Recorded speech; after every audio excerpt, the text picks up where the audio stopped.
I made pretty good progress. I got most of the hood sand it down smooth. Got little spots here that I need to hit. They're still kind of shiny, but let's get in there.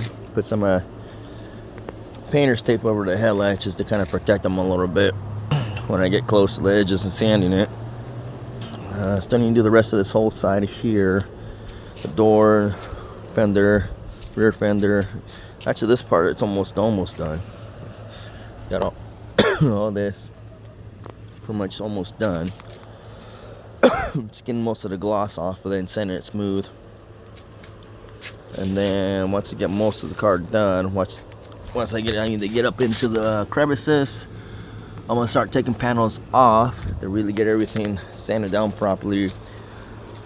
And for the primer process, it'll be a lot easier painting everything, but it's getting there. She's a beauty, but gotta change the color.